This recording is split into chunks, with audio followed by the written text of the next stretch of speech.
The Mafia boss braced for a loveless arranged marriage, until the bride's fallen veil stopped his heart.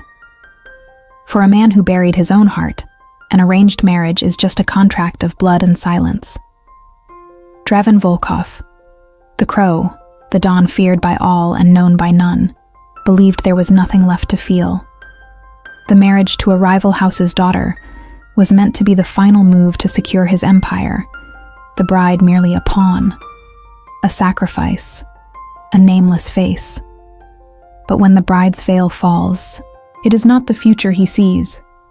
It is the ghost of the one past he could not destroy. 10 years of hatred collide with a buried truth. Vengeance clashes with a sacrifice he never understood. And in an empire built on lies, her face becomes the only truth, and his greatest weakness. This is the saga of the Crow's Vow, a story of power, lies, and a love forged in the fire of betrayal. If you are ready to unravel every secret and feel every beat of this broken heart, subscribe to the channel now and turn on notifications so you don't miss a single chapter. And comment below. What do you think he saw in her face?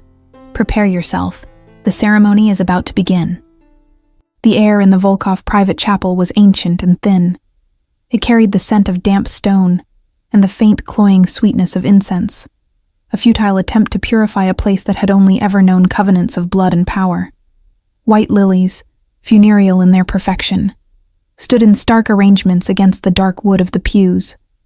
They were the only witnesses to the silent transaction.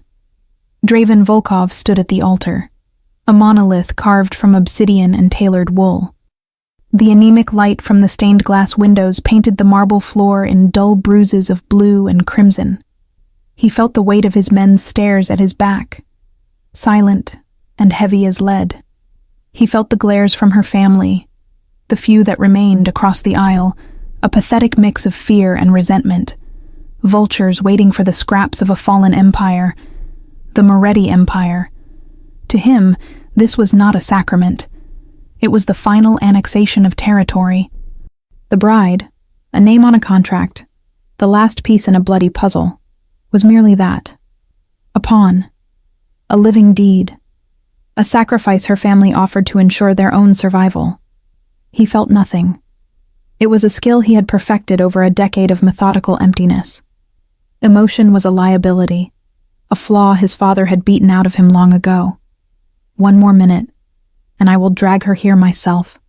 The thought was cold and sharp, a sliver of ice in his mind. His jaw tightened, the only outward sign of his impatience. Then, the sound. The solitary echo of a single pair of heels on the marble corridor. It was a delicate sound, yet it cut through the tense silence of the chapel like a gunshot. The heavy oak doors swung open. She was a figure of anonymous grace, shrouded in white silk, that did nothing to betray the form beneath. The veil was the true barrier, a thick embroidered curtain that hid her face, her hair, her identity. She was an object, not a person, an effigy of peace between two houses. As she walked towards him, her gait was not the hesitant shuffle of a nervous bride, but the controlled, rigid march of a soldier heading for the gallows. When she stopped beside him, he caught her scent for the first time. It was not a cloying perfume chosen to entice a husband. It was the clean, sharp fragrance of soap and something else. Something elemental, like the air just before a storm. Ozone and foreboding. It pricked at a memory he refused to acknowledge. The priest, a man whose loyalty was bought and paid for, began to murmur the ancient words. The sound was a low, monotonous drone, lost in the hollow space of the chapel. Draven did not listen. His gaze was fixed on the screen of white lace. He just needed the veil to be lifted. He needed the farce to end so the reality of his victory could begin. You may lift the veil. He moved, his motions deliberate, stripped of all emotion. His fingers, encased in thin leather gloves, reached for the delicate edge of the fabric. He felt it then. A tremor. Not in the veil, but in the woman herself. A vibration of suppressed energy that traveled from her, through the lace, and into his fingertips. Fear, he concluded with a sliver of cold satisfaction. Good. He lifted the veil, and the world stopped. It did not slow. It did not blur. It fractured, shattering into a million silent, glittering pieces. Time ceased to exist. The dust motes dancing in the stained glass light froze mid-air. The drone of the priest vanished. The only thing that remained was the face before him. No. Impossible. A ghost. Serafina. The name was not a thought. It was a detonation deep within the hollowed-out cavern of his chest. His heart, a dead, useless organ he had carried for 10 years, gave a single, violent, agonizing lurch, as if breaking through the ribs that caged it. It stole the air from his lungs, leaving a burning vacuum in its place. It was the same face that haunted the edges of his sleep, the one he saw in the flames of the fireplace on long, silent nights. The high cheekbones, the delicate line of her jaw, the lips he had once known better than his own name. But the eyes, God, the eyes were different. The soft, sea-green eyes of the girl he remembered had been replaced. The woman before him had eyes the color of a winter lake, deep and cold and terrifyingly clear. And in their depths, he saw the reflection of a monster. He was the monster. Serafina Moretti stared back at him, and her own shock was a mirror of his. For a split second, he saw the ghost of the girl in her wide, disbelieving gaze. Then it was gone. An arctic frost spread across her features, freezing the shock into something harder, sharper. A decade of grief and whispered betrayals crystallized into pure, undiluted hatred. The boy she had loved, the boy who had vanished in a night of fire and death, was gone. In his place stood this man, this stranger wearing his face, his features hardened by cruelty, the boyish softness brutally erased and replaced by the cold, lethal authority of a dawn, the man who, she had been told, had given the order that destroyed her world. The priest, oblivious to the silent cataclysm at the altar, cleared his throat. "I now pronounce you." Draven heard nothing. His entire being was focused on the impossible woman in front of him. The girl he had been told burned with her family. The girl whose supposed death had been the final, perfect stone in the wall he'd built around his soul. The lie that had defined his entire existence was standing before him, breathing his air, and she hated him. The realization hit him with the force of a physical blow. She thinks it was me. Husband and wife. The silence that followed was a living thing, thick and suffocating. All eyes were on them. Tradition demanded a kiss, a seal on the contract. He saw the subtle flinch in her posture, the way her hands, hidden by a bouquet of funereal lilies, clenched into fists. He leaned in, his body a rigid machine. The scent of her, that impossible memory-laden scent of an oncoming storm, filled his senses. He could feel the warmth radiating from her skin, feel her breath catch and hold in her throat. He did not aim for her lips. To do so would be a profanity beyond measure. Instead, he brushed his mouth against her temple. The touch was cold, fleeting. The leather of his glove a sterile barrier between his hand and her skin. It was a gesture so devoid of warmth, so utterly empty of passion, that it felt like an act of desecration. He felt a violent shiver rack her body, a shudder of pure, unadulterated revulsion. He pulled back, his gray eyes locking with her frozen green ones. The war had just begun. He leaned closer, his voice a low, chilling whisper meant only for her ears, a sound that cut through the silence like splintering ice. "Let's finish this." The ride from the chapel was a blur of muted gray. Serafina sat perfectly still, her spine a rod of iron against the plush leather of the back seat. She stared out the window, but she saw nothing of the city, not the stoic stone buildings, or the faceless people hurrying along the pavements. Her entire universe had collapsed into the suffocating confines of the car, into the silent, oppressive presence of the man beside her. Draven Volkov. She refused to think the other name. That name belonged to a boy with laughter in his eyes and the warmth of the sun on his skin. It belonged to stolen moments in her family's gardens, to whispered promises under a canopy of stars. That boy was dead. He had burned to ash with her family, with her life, with her heart. This man was a stranger, a usurper wearing a ghost's face. The air in the car was thick with things unsaid. It smelled of expensive leather and his cologne, a cold, sharp scent like winter woods and something metallic, like blood long since washed away. Every breath she took felt like inhaling poison. She focused on the rigid set of her hands in her lap, her knuckles white, the stems of the now unwanted lilies crushed between her fingers. Don't look at him. Don't speak to him. Don't let him see you break. The words were a mantra, a prayer to a God she no longer believed in. She could feel his gaze on her, heavy and searing. It was a physical weight, pressing down on her, demanding a reaction she would die before giving. The silence stretched, thin and brittle, until she thought it might snap and slash them both to ribbons. The car finally swept through a pair of colossal iron gates, the bars wrought into the shape of circling crows. The estate was not a home. It was a fortress of dark stone and shadowed glass, stark and imposing against the bruised twilight sky. It rose from the earth like a monument to power, cold and utterly devoid of life. Her new prison. The vehicle stopped. A door was opened by a man with a face as blank as a tombstone. Draven exited first, then turned, his hand offered to her. She ignored it, stepping out of the car on her own, the silk of her wedding dress whispering against the gravel.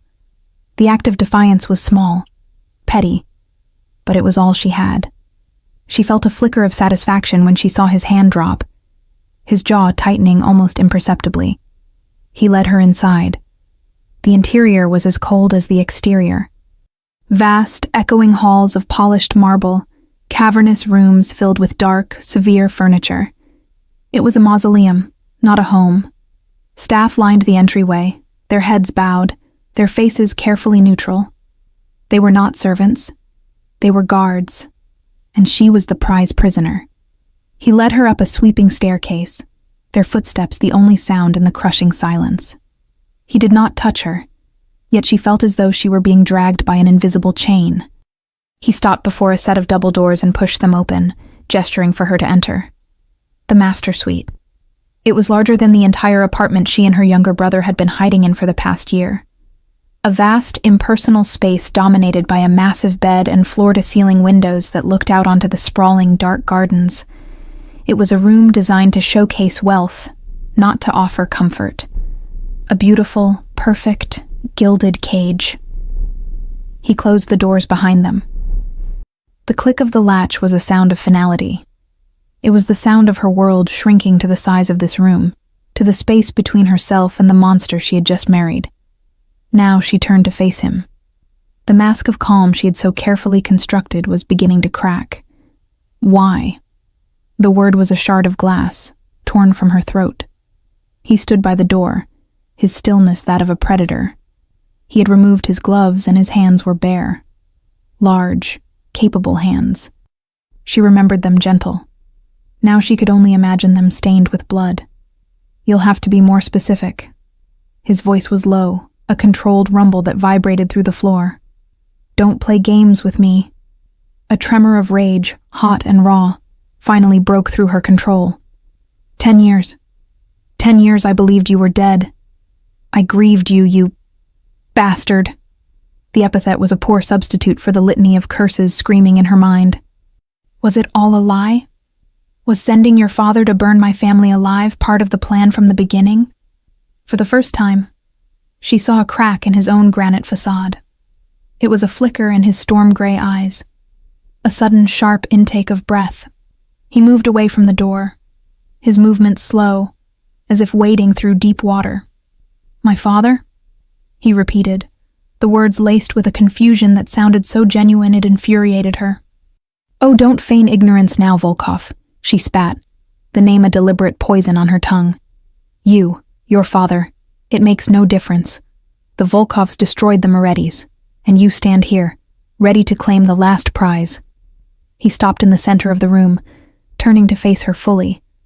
The faint light from outside carved his face into harsh angles and deep shadows. He looked haunted. I was told you were dead, he said. his voice raw, stripped of its earlier control. "They told me you died in the fire with your parents." The words hit her with the force of a physical blow. She staggered back a step, her mind reeling. A lie. It had to be a lie. A cruel, manipulative trick to throw her off balance. She had spent a decade building her hatred on the foundation of his betrayal. To even consider that he might be a victim too. It was unthinkable. The entire structure of her survival would collapse. A convenient story, she managed, her voice shaking. "One that let you sleep at night, I suppose? After you took everything?" "I took nothing," he countered, his voice rising, a low, dangerous growl. "I was sent away that night. When I returned, everything was ash, and you were gone. I looked for you." "Liar!" The word ripped out of her, raw and desperate. She could not believe him. She would not. "It's the truth." His eyes burned into hers, and in their depths she saw a pain so profound it mirrored her own. For a terrifying second she saw the boy again, lost and broken. She turned away, wrapping her arms around herself. She could not look at him. She could not bear the flicker of doubt, the treacherous seed of confusion he had planted in the barren soil of her hatred. "I don't believe you," she whispered to the cold glass of the window. A heavy silence descended. She heard him move, the soft sound of his shoes on the thick rug. He didn't come closer. He went to the far side of the room, where a set of wardrobes stood. "This marriage was a business deal, Serafina," he said, his voice regaining its cold composure. "It was the final move to absorb what was left of the Moretti territory and end the bloodshed. I had no idea it was you, until I lifted that veil." She flinched at the memory, the violent, painful thump of her own heart, the look on his face. "Believe what you want," he continued, his back to her. "But we are bound by this. By the vow and by the eyes of every soldier in this city. You are my wife, and that makes you a target." He finally turned, his face unreadable once more. "This side of the room is yours. Your things will be brought up. I will take the adjoining suite. You will not be a prisoner here, but you will not be free. You will have guards, for your own protection." Protection? Or to keep me from running, she thought bitterly. He walked towards the door to the adjoining room, pausing with his hand on the knob. He looked at her one last time, his gaze sweeping over her, a flicker of something unreadable, agony, regret, in his eyes before the mask slammed back into place. "Welcome home, Mrs. Volkov." The door closed behind him, the sound echoing in the cavernous silence of the room. Serafina stood frozen for a long moment, her breath coming in shallow gasps.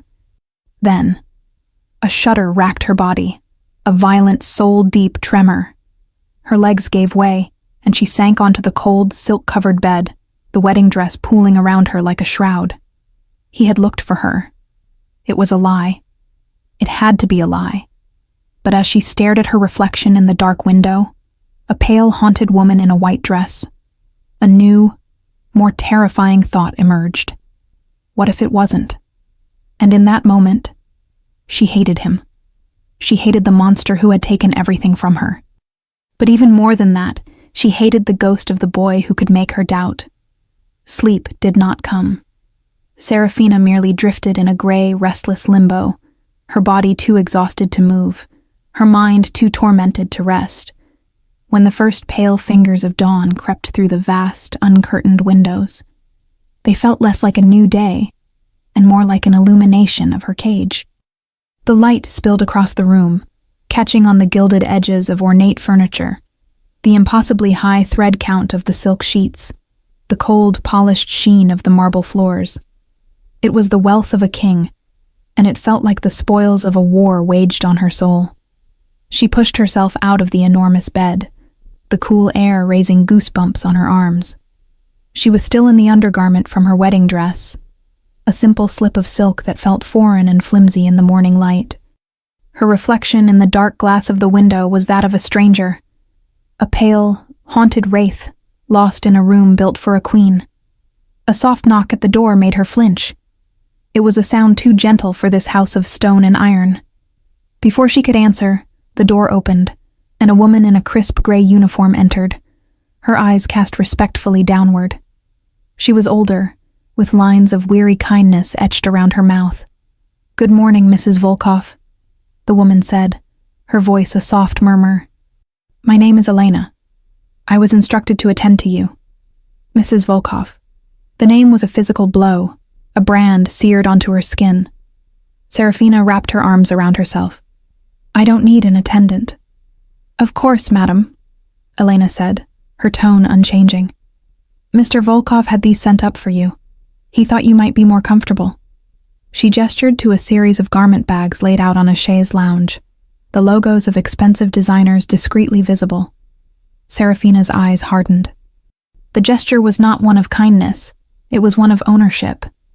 He sought to erase every last trace of her old life, to dress his new possession in the livery of his wealth. "No," she said, her voice sharp. "My own things. Where are they?" Elena hesitated for a fraction of a second, the first sign of uncertainty Serafina had seen in this house.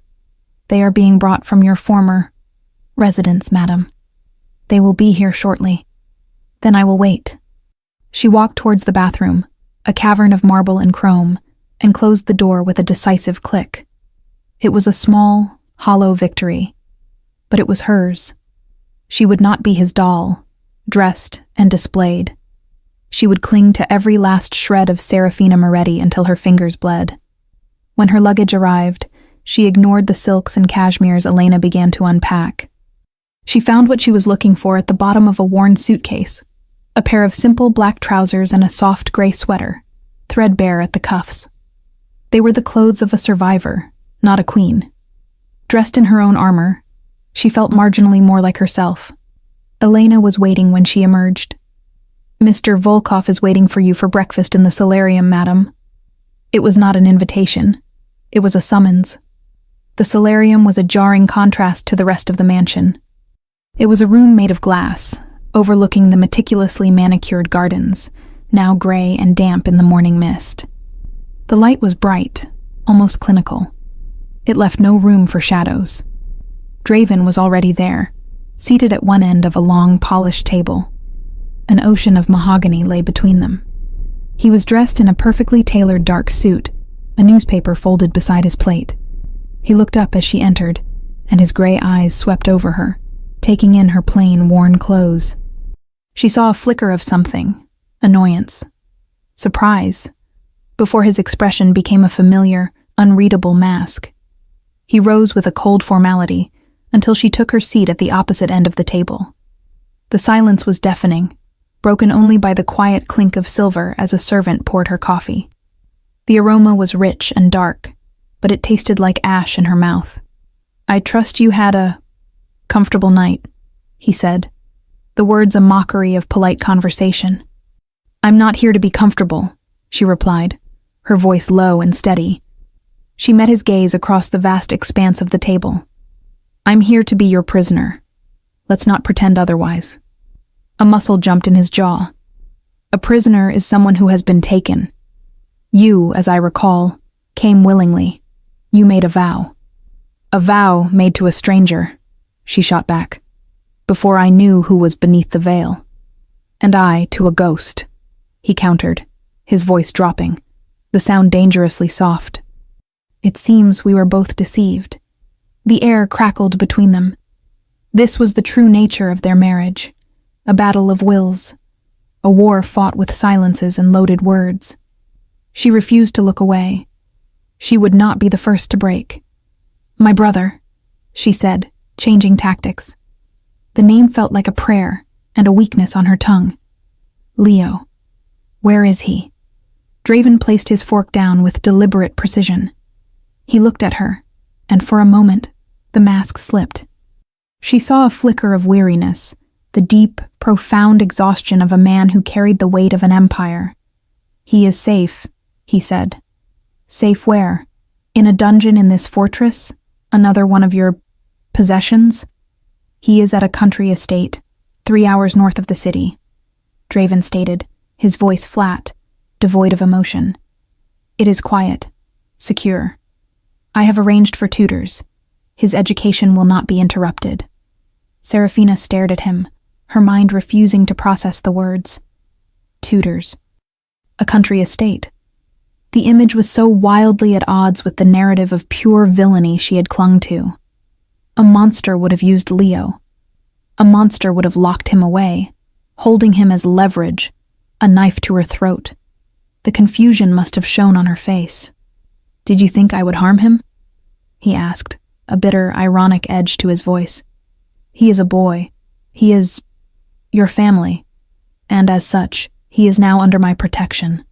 Protection? The word came out as a strangled whisper. Outrage warred with a dizzying, unwelcome wave of relief. You had no right. You moved my brother without my permission, without even telling me. I had every right, he interrupted, his voice like steel. The moment you became my wife, his safety became my responsibility. A responsibility I take more seriously than you can possibly imagine. Did you think our enemies, my enemies, would not see a 14-year-old boy as the perfect leverage against me? Against us. He stood up, his presence suddenly dominating the bright, airy room. You see this house as a cage, Serafina. You are not wrong. But you fail to see that the walls are not only to keep you in. They are to keep the wolves out. He walked around the table, stopping not beside her but a few feet away, near the glass wall that looked out onto the mist-shrouded garden. You hate me. Good. It will keep you sharp, he said, his gaze fixed on the outside world. But do not let your hatred make you a fool. Your brother is safer than he has ever been. And so are you. He turned his head slightly, his profile sharp and severe against the pale light. You will be allowed to speak with him by phone this evening, to reassure yourself. But until you understand the world you now inhabit, you will not be leaving these grounds. Without another word, he turned and walked out of the solarium, leaving her alone in the crushing, silent brightness.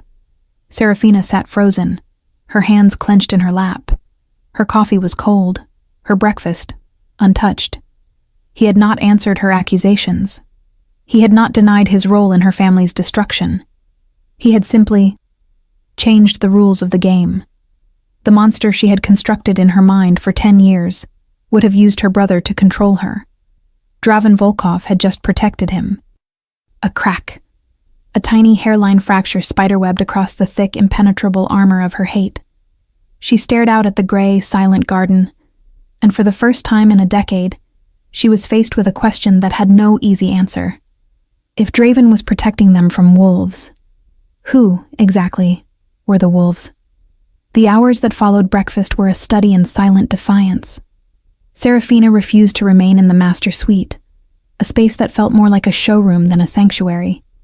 She began to explore. It was a slow, deliberate act of reclamation, a mapping of the boundaries of her new reality. She trailed her fingers over polished banisters, her reflection a fleeting ghost in the dark, lacquered wood of ancient tables. She noted the guards, men in dark suits who were masters of melting into the shadows, their presence a constant low hum of surveillance. They did not stop her, but their eyes followed her every move. She found the library. It was 2 stories high, a cathedral of books with shelves that stretched towards a vaulted ceiling. The air smelled of aged paper, leather, and wood smoke from a fireplace that was, for once, cold and dark. Unlike the rest of the mansion, this room felt lived in.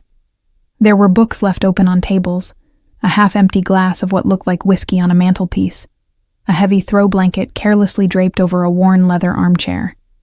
This was his space, his sanctuary, and she was invading it. Good. She ran her fingers along the spines of the books, the titles a mix of classic literature, dense histories, and strategic treatises in various languages. It was the library of a scholar and a general, a man who learned from the dead to conquer the living. Her search was aimless until her eyes caught on a small, unassuming rosewood box on a lower shelf, tucked behind a row of larger volumes. It wasn't the box itself that made her breath catch. It was the intricate silver inlay on the lid, a delicate pattern of a crow intertwined with a thorny rose. A pattern she knew as well as her own heartbeat. Her hands trembled as she reached for it. The wood was cool and smooth beneath her fingertips, the weight of it achingly familiar. It was impossible. It couldn't be. Hers was gone, lost to the fire, a casualty of the night that had claimed everything else. Yet here it was. With shaking fingers, she found the small brass key still tucked into its hidden slot at the base. She turned it. A soft, hesitant melody began to play. A simple, haunting lullaby. The library dissolved. The scent of old books was replaced by the sweet, heavy fragrance of night-blooming jasmine from her mother's garden. The chill of the mansion vanished, replaced by the warmth of a summer evening. She is 16 again. She is sitting on a stone bench with a boy whose eyes hold the gray of a coming storm, but whose smile is pure sunlight. He places the box in her hands. "A crow for Volkov, a rose for Moretti," he says, his voice still holding the rough edges of youth. He traces the silver inlay with his finger. "So, you don't forget me when I'm gone. You're only going for a month," she laughs. But she clutches the box to her chest as if it were a holy relic. "I won't forget you. Promise?" "I promise." The smell of jasmine turned to the acrid, choking stench of smoke. The sound of the lullaby was drowned out by the roar of flames and the splintering of wood. Her promise, a thing of ash and memory. The music stopped. The abrupt silence was more jarring than the melody itself. Serafina's eyes snapped open. Tears she hadn't realized she was crying now cold on her cheeks. Draven was standing in the doorway. He wasn't looking at her. His gaze was fixed on the music box in her hands, and his face was a mask of raw, unguarded shock. The blood had drained from his face, leaving him looking ashen, spectral. He looked as though he had seen a ghost, and in a way, he had. "Where?" he said, his voice a rasp, a sound of grinding stone. "Did you get that?" Serafina's shock curdled back into a fresh wave of bitter anger. How dare he? How dare he feign ignorance about the one piece of her past he had allowed her to keep? "You tell me," she said, her voice dripping with venom. "Was this another one of your trophies? A souvenir from the night you burned my life to the ground? Did you pick it from the ashes yourself?" He took a step into the room, then another. His movements were stiff, unnatural. "From the ashes? That's impossible." "Is it? It seems you specialize in the impossible." She held it out to him, a bitter offering. "Here, take it. Add it to the rest of your collection. The Moretti name, the Moretti lands, the Moretti daughter." He ignored her words. His eyes, burning with an intensity that made her skin prickle, were still locked on the box. "My father told me it melted in the fire," he said, almost to himself. "He said he found what was left of it, that it was destroyed. With you." Serafina froze, his words slicing through her rage. The air left her lungs in a silent rush. His father. Again, his father. "What are you talking about?" she whispered. "It was never in the fire. I took it with me when I escaped." She clutched the box to her chest, a shield against his confusing, world-altering words. It was the one thing she had managed to save, the one tangible proof of a time before the inferno. He finally looked at her, his eyes a swirling tempest of confusion, and something that looked terrifyingly like hope. "You took it with you?" "Yes. It was in my room. I grabbed it before I—" She trailed off, the memory of climbing out her window, the heat of the fire at her back, still sharp enough to steal her breath. Draven stared at her, then back at the box, as if trying to reconcile two completely different realities. "My father gave me the melted remains, a lump of charred wood and molten silver. He told me it was all they found of the box, a sign that you were gone." The two statements hung in the silent, dust-mote-filled air between them, utterly irreconcilable. He believed the box was destroyed. She held it in her hands. One of them had been lied to, a deliberate, cruel, and masterful lie. The hatred that had been her constant companion for a decade felt suddenly thin, brittle. It was a shield, but a shield against the wrong enemy. The confusion was a physical thing now, a dizzying vertigo. She looked at the hard, cruel face of the man she had vowed to hate forever, and for the first time saw not the architect of her pain, but another victim of it. He took a hesitant step closer, his hand half reaching for the box before he stopped himself. The control was back in his posture, but his eyes were still raw. "I mourned you, Serafina," he said, his voice low and guttural, each word torn from a place of deep, ancient pain. "I mourned that box." She had no answer. There was nothing to say. The foundation of her world, built on the certainty of his betrayal, had just crumbled into dust. He looked at her, his gaze intense, searching. The question was no longer about hate. It was about truth. "Then one of us," he said, his voice barely a whisper, "is remembering a lie." The library became a tomb of unspoken truths. After the revelation of the music box, a chasm of silence had opened between them, deeper and more terrifying than the anger that had preceded it. Serafina retreated to her side of the mansion, the box clutched in her hands, a relic of a past that was now shrouded in a suffocating fog of deceit. Draven vanished into the depths of his study, the heavy oak door closing with a sound of grim finality. They were two ghosts rattling around in a fortress, haunted not by each other, but by the shared specter of a monumental lie. Serafina spent the afternoon by the window of her suite, watching the sky bleed from gray to a bruised purple. The mantra of her hatred, the simple, clean narrative of his betrayal, had been shattered. In its place was a tangled, thorny mess of questions. If he hadn't betrayed her, who had? If he had mourned her, what did that make the cold, ruthless Dawn he had become?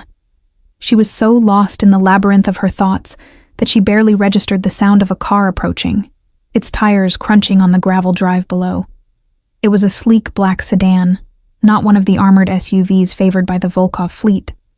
It looked sleek, predatory. From her vantage point, she saw Draven exit the house, not with the usual retinue of guards, but with only one of his senior men, a grim-faced man named Dmitri. He was dressed in a heavy overcoat, the collar turned up against the biting wind. He was leaving. The thought sent a strange, unwelcome pang through her chest, a mix of relief and something that felt disturbingly like abandonment. She watched as he approached the car. Two men in dark suits emerged. They were not his. Their posture was different, less disciplined, more overtly aggressive. An argument started. She couldn't hear the words, only the sharp, guttural cadence of raised voices.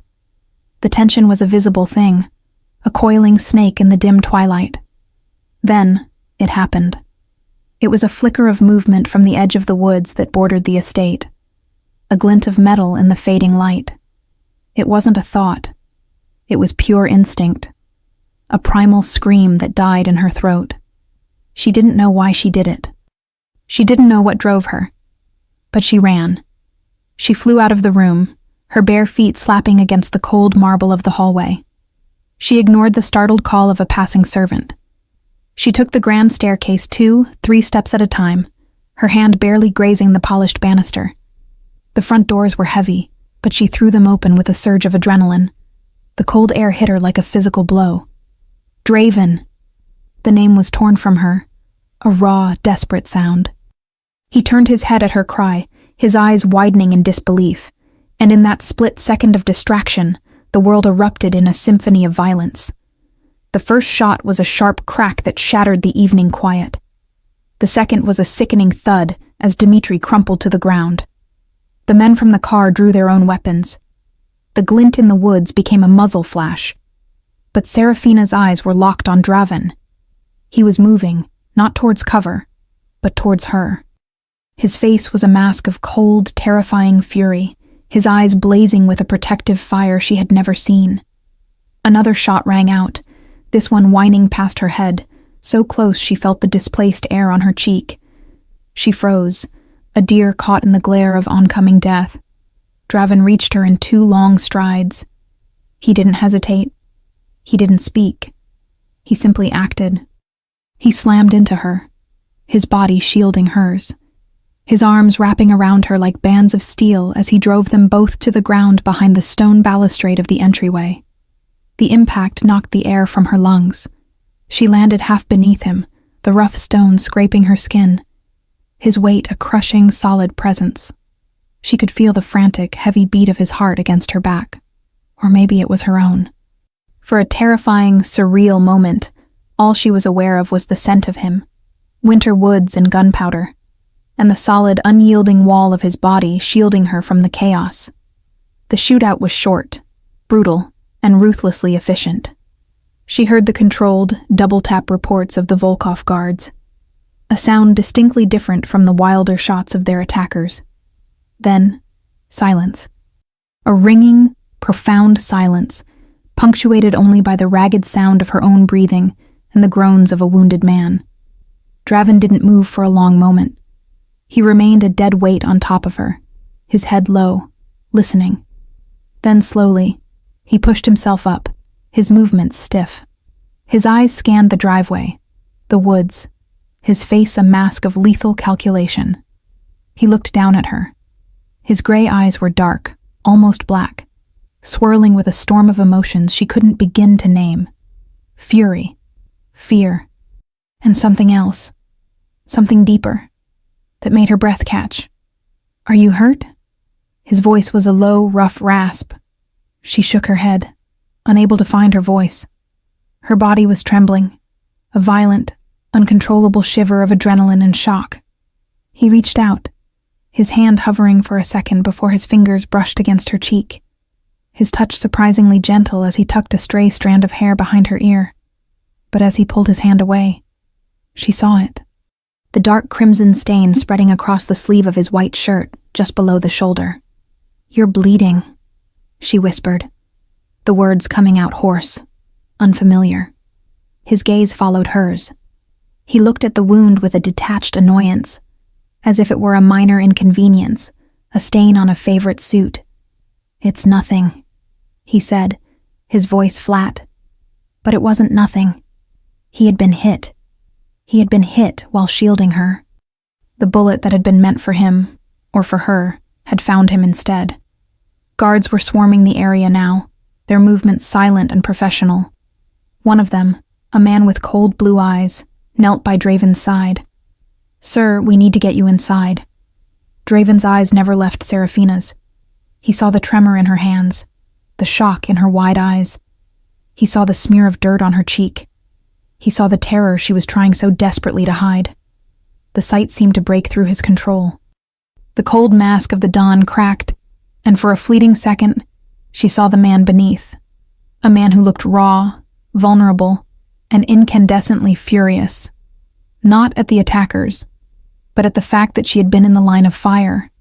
He had been coming to a business meeting. A trap he had walked into. And her presence, her reckless, inexplicable cry, had changed the entire equation. It might have saved his life.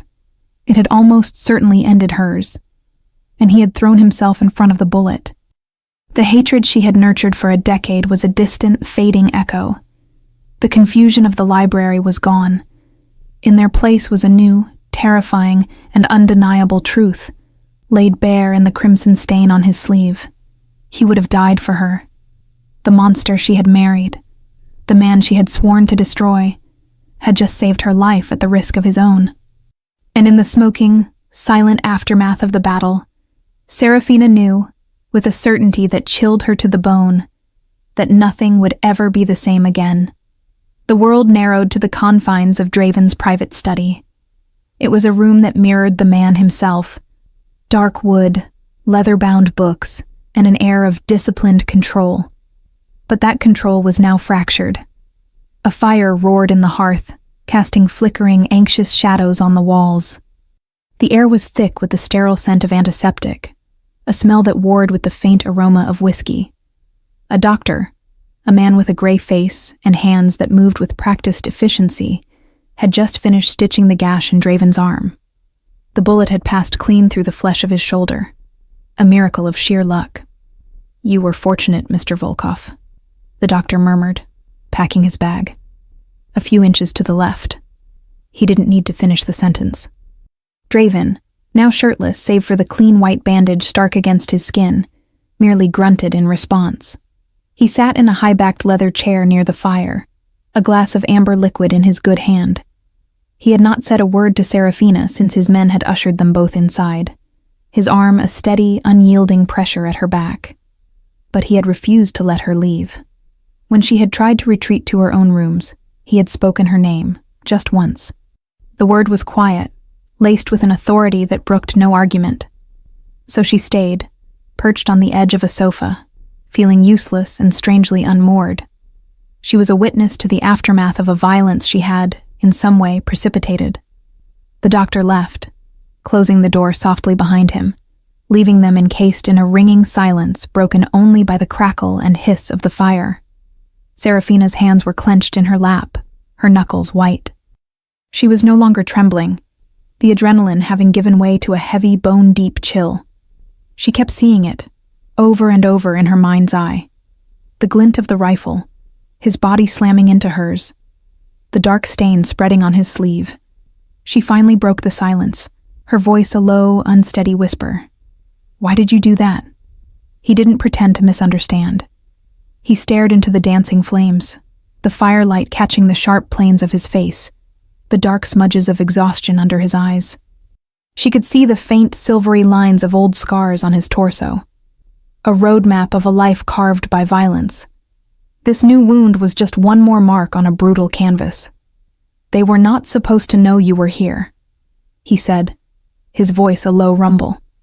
The meeting was with the Antonov clan, a discussion of territory. It was a setup, an assassination attempt disguised as diplomacy. He took a slow sip of his whiskey. "Your presence complicated their plans." "I didn't know," she whispered. I ran." "I know." He finally turned his head, and his gray eyes, dark and intense in the firelight, pinned her in place. "You shouldn't have. It was the act of a fool."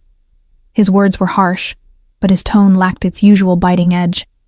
There was a weariness there, a raw undercurrent of something else. And it may have been the one thing that saved my life. The admission hung in the air between them. Her reckless act of instinct had created the distraction, the split second of chaos that had turned the tide from a clean assassination to a messy, failed firefight. "They saw you," he continued, his voice hardening. "They saw you run from my house. They heard you call my name. Any value you had as a secret is gone. You are no longer just the Moretti prize. You are Draven Volkov's wife, and in their eyes, that makes you my greatest weakness. His greatest weakness." The words should have felt like a victory, a proof that she held some power over him. Instead, they felt like a death sentence. "So, this is my life now?" she asked, a bitter taste in her mouth. "Hiding in this fortress, waiting for the next bullet?" "This is our life now," he corrected her, and the simple word, "our," changed everything. It was no longer her versus him. It was them versus a world of wolves. "And we will not be hiding. We will be hunting." He stood up, his movements stiff, and walked to the massive oak desk that dominated the room. He flicked on a small brass lamp, illuminating a map of the city, sectioned off into territories marked with different colors. "The Antonovs were pawns," he said, his finger tracing a boundary line. "Too stupid and too weak to plan something like this on their own. Someone else gave the order. Someone who knew about our marriage. Someone who wanted me dead and the city thrown into chaos." He looked up at her, his eyes narrowed, calculating.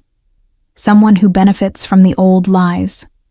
The unspoken words filled the space between them. The lies that separated us. The lies that made us enemies. Seraphina rose from the sofa, drawn by an invisible thread. She walked to the desk, standing beside him, her gaze falling on the map. It was a battlefield, and for the first time, she understood that she was on it, whether she wanted to be or not. "Your father," she said, the words barely a whisper. "The lie about the music box, the lie about my death, it all started with him." "My father is dead," Draven said, his voice flat. "But his ghost still walks the halls of this organization. There are men who were loyal to him, who believe in his way of doing things. Men who see my methods as a weakness." He turned to face her, his proximity unsettling. She could feel the heat radiating from his body, see the way the firelight deepened the lines of exhaustion on his face. He was wounded, vulnerable in a way she had never imagined possible. "He told me love was a disease," Draven said, his voice so low it was almost a confession. "He told me the Morettis were a poison that had to be burned out. He used the fire that killed your parents to forge me into what I am. And he used the lie of your death to ensure the steel never softened." The raw honesty of his words stripped the air from her lungs. She looked at him, at this dangerous, powerful man who was feared by an entire city, and saw the broken boy he had once been. The same fire that had destroyed her life had also been used to build his prison. "Someone is continuing his work," she said, her voice gaining a strength she didn't know she possessed. "They lied to both of us. They tore our families apart, and now they are trying to kill you." She looked from his wounded arm to his hard, determined face. "You're right. We can't hide." He watched her, his expression unreadable, but she saw a flicker of something in the depths of his eyes. A reluctant respect. "This is not your fight, Serafina." "They made it my fight when they shot at me," she countered, her chin lifting. "They made it my fight when they orphaned me. I lived in the shadows for 10 years because of these lies. I am done being a ghost." She met his gaze, her own burning with a cold, newfound fire. "You know how to hunt monsters, Volkov. But I know the world they came from. I know the old names, the old alliances, the whispers your men will never hear. An alliance. It was an unthinkable, unholy thing. The daughter of the Morettis and the dawn of the Volkovs. A union not of marriage, but of vengeance. A pact sealed in the aftermath of gunfire and the revelation of a shared betrayal." Draven stared at her for a long, silent moment, the firelight dancing in his dark eyes. He was seeing her for the first time, not as a ghost or a prize or a weakness, but as a weapon. "Then tell me," he said, his voice a low, dangerous command. "Where do we begin?" The mansion transformed. The suffocating silence of the gilded cage was replaced by a low, humming tension, the quiet energy of a war room in the hours before a battle. Their unholy alliance began not with a handshake, but with a map. Draven's study became their sanctuary and their battlefield, a neutral territory where the ghosts of Moretti and Volkov could stand side by side, their gazes fixed on a common enemy. For the first time, Serafina was not a prisoner, but a participant. Draven granted her access to the mansion's extensive archives, ledgers, family trees, records of old alliances and betrayals that stretched back generations. While his men, grim-faced and efficient, hunted the Antonov gunmen in the city's underbelly, Serafina hunted for whispers in the ink stains of the past.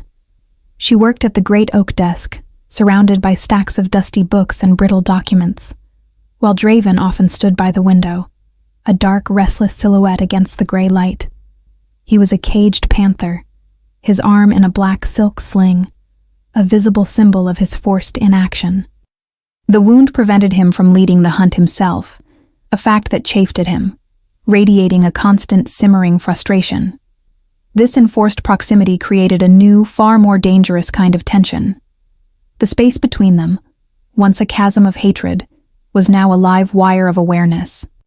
She became attuned to the small sounds of him, the soft clink of ice in his glass of whiskey, the quiet, rhythmic tap of his fingers on the window pane, the low murmur of his voice on the phone as he gave cold, lethal-sounding orders in Russian. He, in turn, seemed to notice everything about her. He would watch as she pushed a stray strand of hair from her face, her brow furrowed in concentration. He noticed the way she bit her lower lip when she discovered a new connection, a forgotten name. One evening, as the shadows grew long, he walked over and placed a glass of water on the desk beside her. "You haven't eaten since yesterday," he stated, his voice flat, a simple observation. "I'm not hungry," she replied without looking up. Drink it anyway. It was not a request. She found herself obeying, the cool water a balm to her dry throat. The small, almost imperceptible gesture of care was more unsettling than any threat he had ever made. Their conversations were clipped, focused, stripped of all but the essential. They were two strategists dissecting a problem. The Antonovs have always been dogs, she mused one afternoon, her finger tracing a name in an old ledger. Loud bark, no bite. They wouldn't have the nerve for this unless they had the backing of a larger house. And a guarantee of protection, Draven added from across the room. Protection they did not receive. My men found the last of the shooters this morning. He was already dead. A professional cleanup. The implication was chilling. Their true enemy was tying up loose ends, erasing their tracks with ruthless efficiency. It has to be someone from the inside, Serafina said, looking up at him. Someone who knew about the meeting. Someone who knew your route. Someone who knew my existence would create the perfect distraction. My father's circle. Draven agreed, his gaze dark. His consigliere, Mikhail, was fiercely loyal to the old ways. But he is a creature of shadow. He would never act so openly. A snake doesn't need to be seen to bite, she countered. He just needs a proxy, a hand to hold the knife. It was in these moments that the change was most palpable. He would look at her, a flicker of surprise and reluctant admiration in his eyes. He had married a pawn. He was discovering a queen. The shared purpose was a strange, intoxicating intimacy. The thrill of the hunt, the piecing together of the puzzle, became a language they both understood. One night, exhausted, she fell asleep at the desk, her head pillowed on a century-old map of the city. She awoke with a start, not knowing what had disturbed her. The room was dark, save for the soft glow of the desk lamp and the dying orange embers in the fireplace. A heavy wool blanket was draped over her shoulders. It smelled of him. That familiar, unsettling scent of winter woods and cold authority. He was standing by the window, his back to her, looking out at the moonlit gardens. The sling was gone, and he was rolling his wounded shoulder, a wince of pain briefly tightening his features. He had covered her. The gesture was so simple, so unexpectedly tender. It sent a tremor through her. It was the kind of thing the boy with the music box would have done. "You should be in bed," he said, without turning around. "So should you," she replied, her voice soft in the quiet room. "You're injured. It's a scratch." He turned then, and his face was all shadows, his eyes unreadable pools of darkness. "Did you find anything?" "Maybe." Her heart was beating a strange, unsteady rhythm. The hunt felt like a distant, secondary concern. The real danger was here, in this quiet, firelit room. A name. Valery Sokolov. He was one of your father's most trusted enforcers. The ledgers show he retired 10 years ago, right after the fire, given a generous pension. Sokolov, Draven repeated, the name a low growl. The butcher. My father's right hand. I was told he died of illness years ago. Another lie. A pattern was emerging, a web of deceit spun by a dead man, its threads still pulling the strings of the living. He had a sister, Serafina continued, her voice barely a whisper, her eyes locked with his. She married into the Antonov family. The connection clicked into place, sharp and final. It was the missing link, the scent of truth they had been hunting for. But the triumph of the discovery was completely overshadowed by the sudden, suffocating intensity of the atmosphere. He moved away from the window, closing the distance between them. He stopped on the other side of the desk, his hands resting on the polished wood. He was so close she could feel the heat of him, see the faint scar that cut through his left eyebrow. The air was thick, heavy, charged with a decade of unspoken history and a week of undeniable electric tension. "You are remarkable," he said, the words a low, rough confession. It was not a compliment. It was a statement of fact, torn from him against his will. The desire was a sudden, shocking thing. It rose in her, unbidden and undeniable, a treacherous warmth spreading through her veins. It was a terrifying cocktail of fascination, fear, and a deep, resonant pull towards the man he was, and the boy he had been. She saw him not as a monster or a savior, but as a man, wounded and complex, his darkness a mirror of her own.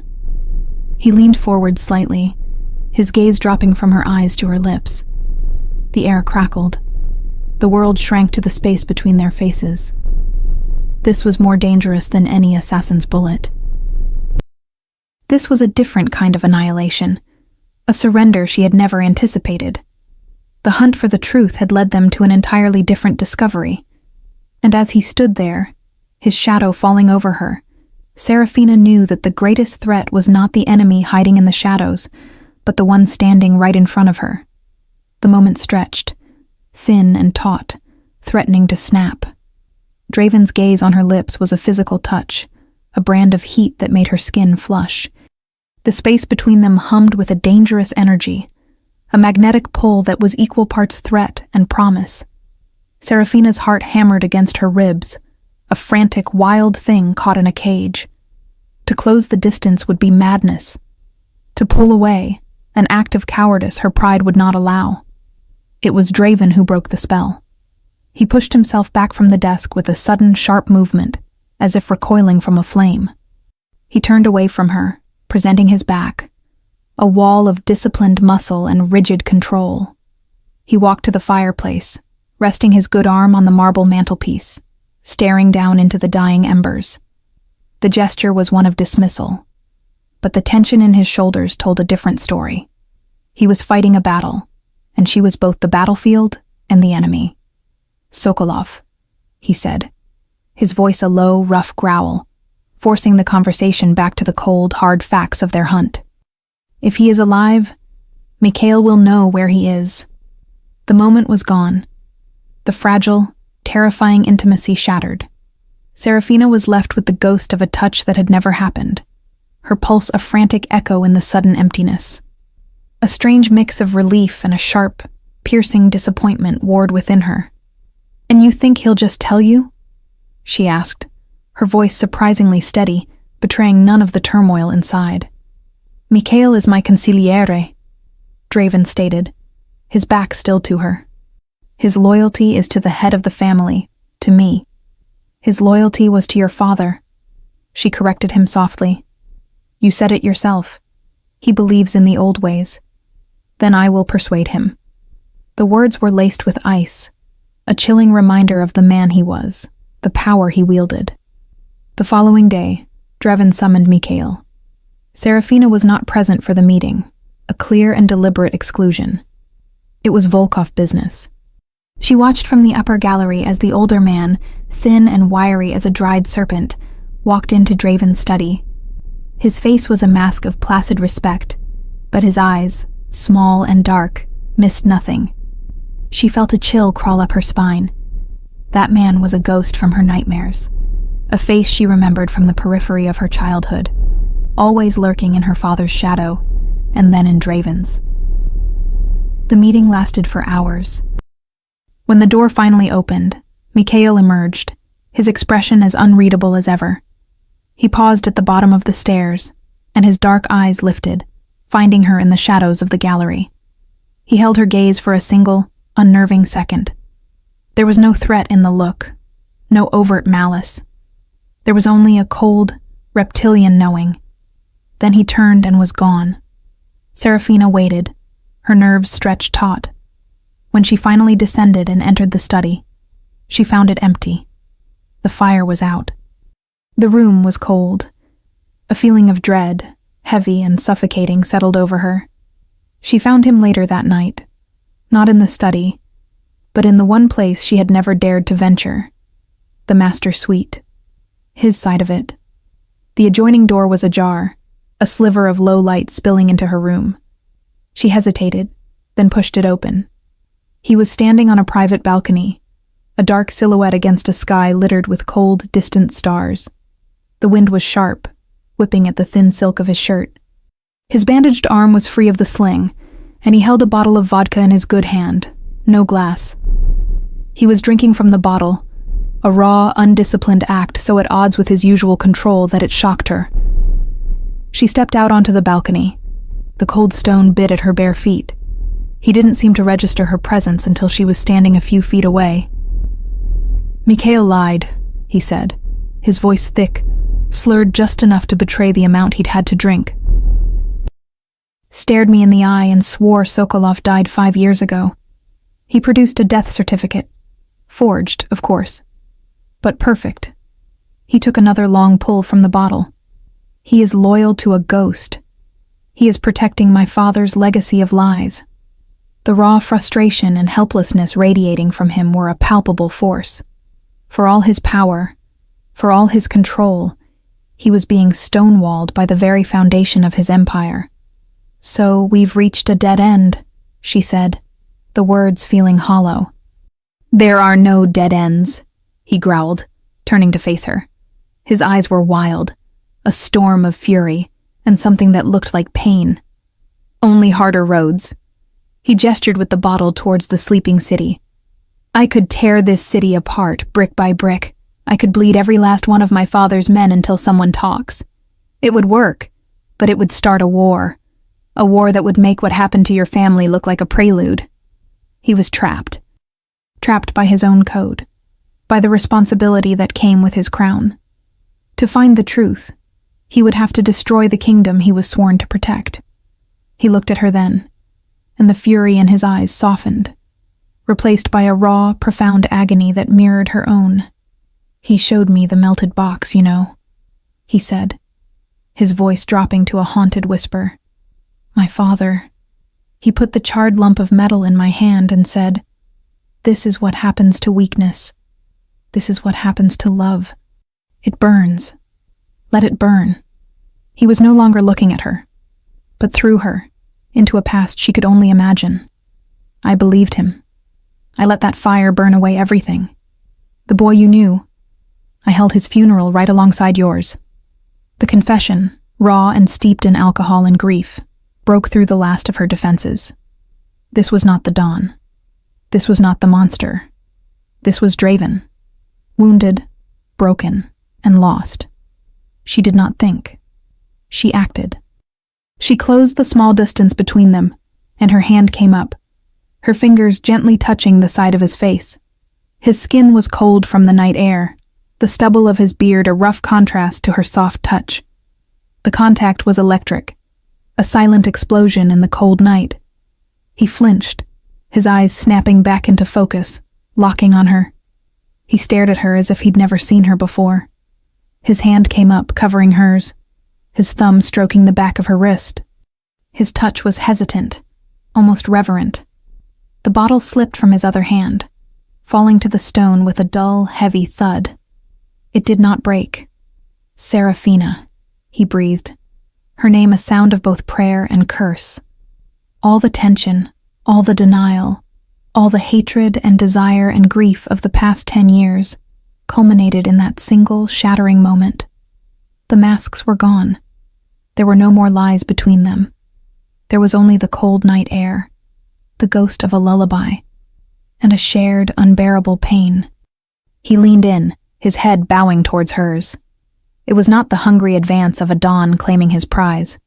It was the slow, inexorable surrender of a man who had been fighting a war on too many fronts for too long. The truth was not about Sokolov, or Mikhail, or a decade-old fire. The truth was this. It had always been this. Just them. And as his lips finally met hers, it was not a kiss of passion, but of absolution. A quiet, desperate, and utterly devastating ceasefire in a war that had never truly ended. The kiss was not an ending, but a beginning. It was a silent treaty signed in the cold starlight, an acknowledgement of a truth that was now more powerful than any lie. It did not erase the past or solve the future, but it irrevocably altered the present. In the days that followed, the atmosphere in the mansion shifted. The tension did not vanish, but its nature changed.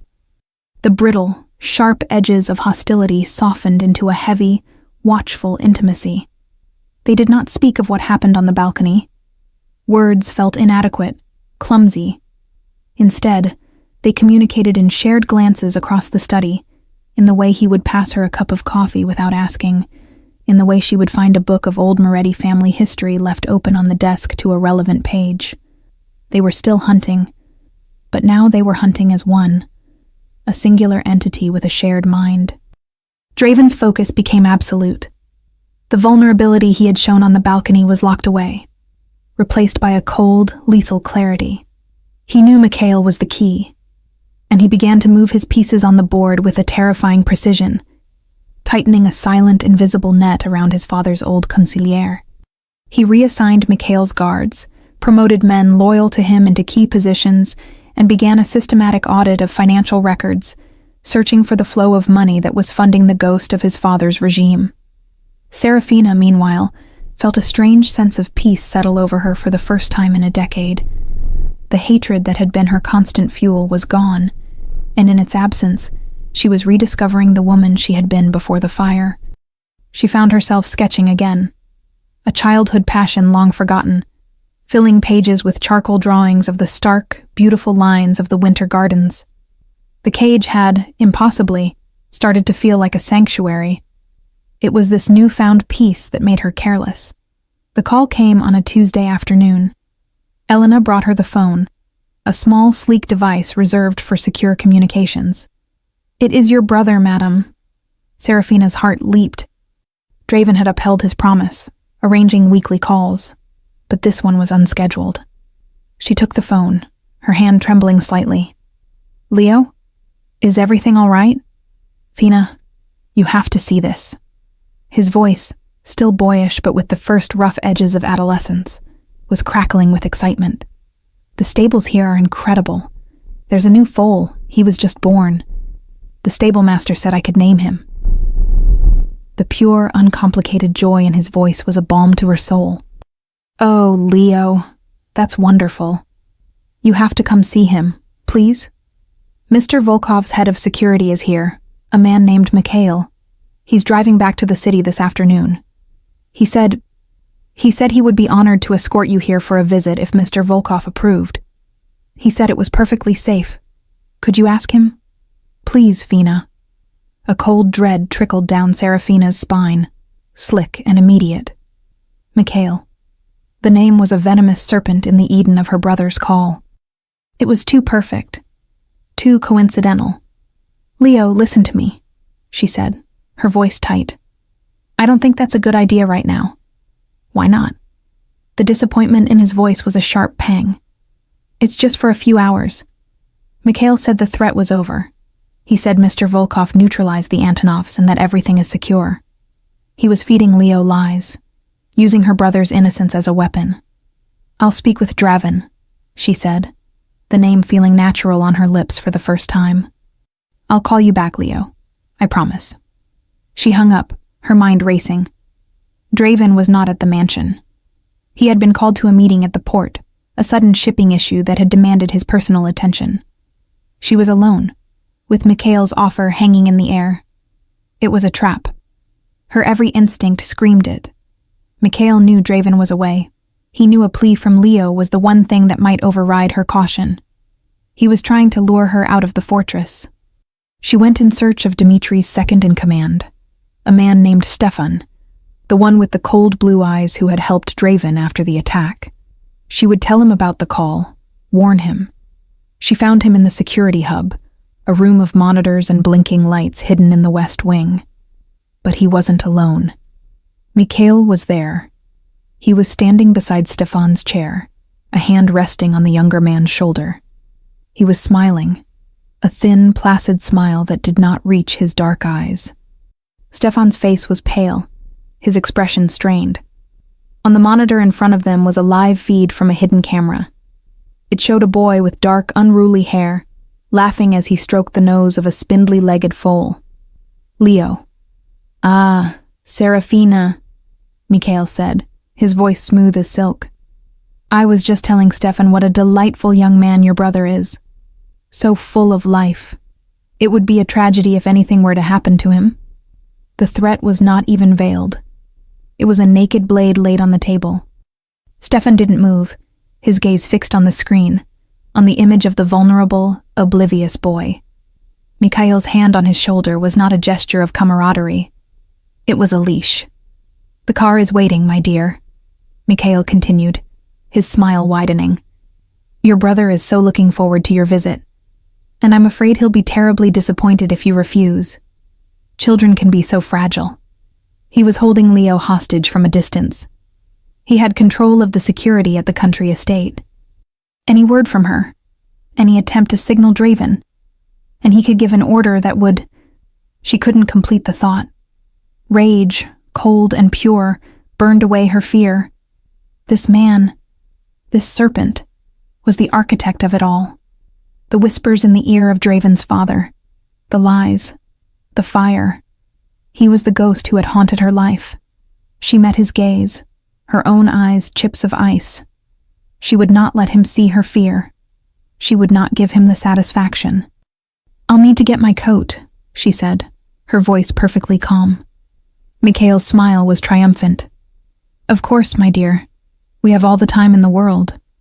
As she walked from the room, her posture poised and regal, she felt his eyes on her back. She was walking willingly into the serpent's nest. She had no plan, no weapon, no way to call for help.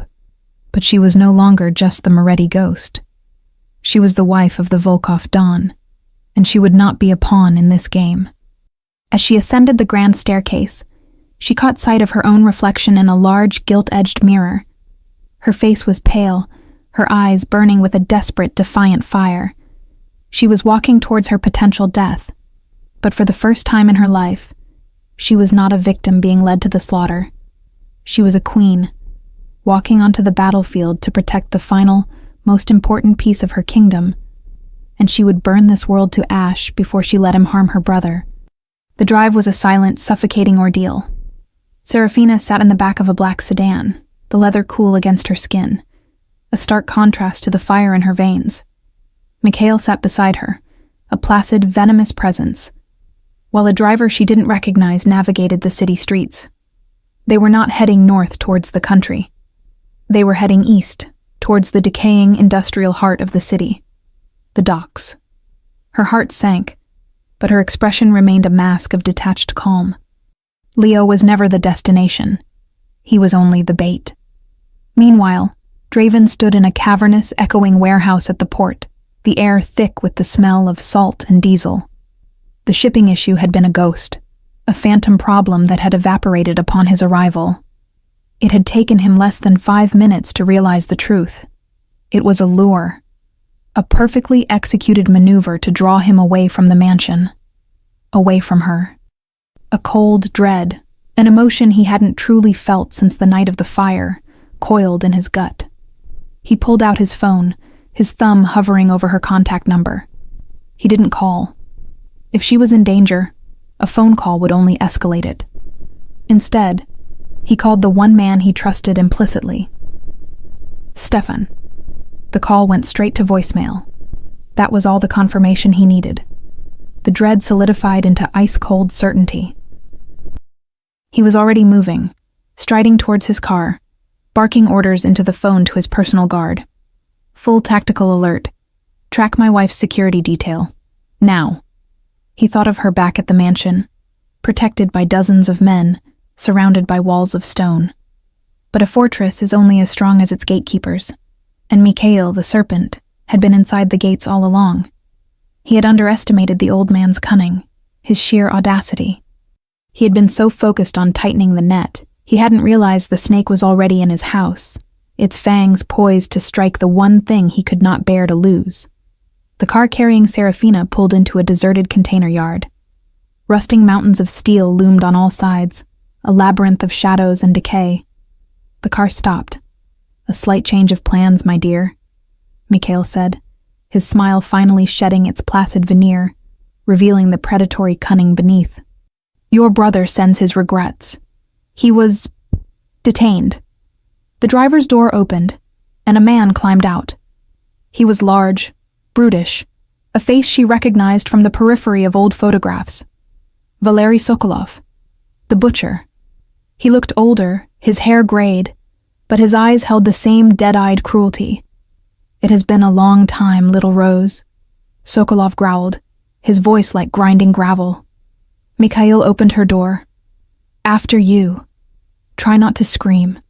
No one will hear you." They led her into a large, empty container. The only light came from the open doors, casting a long, rectangular patch of gray on the dusty floor. The air was cold, metallic. This was a slaughterhouse. "Why?" Serafina asked, her voice steady, betraying none of the terror that was clawing at her insides. She needed to keep him talking. She needed to buy time, though for what, she did not know. "Because he is weak," Mikhail said, his voice dripping with a zealot's conviction. "Your husband. He let sentiment cloud his judgment. He let you live.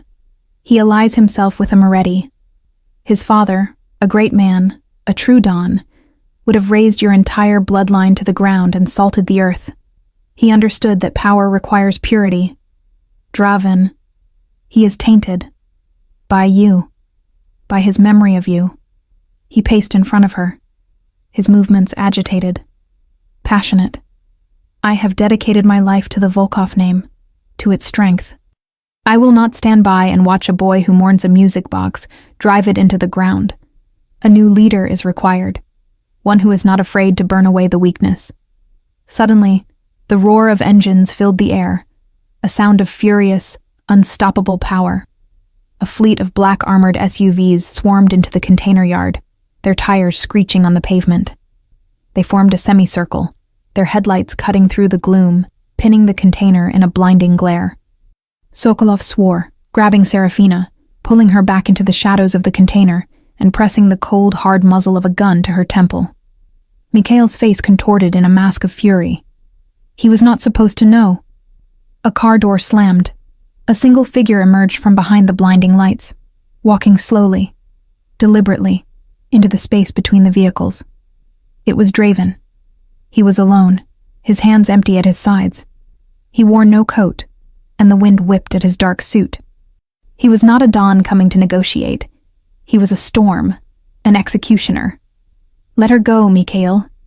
Draven's voice was unnaturally calm, yet it carried across the yard, cutting through the thrum of the idling engines.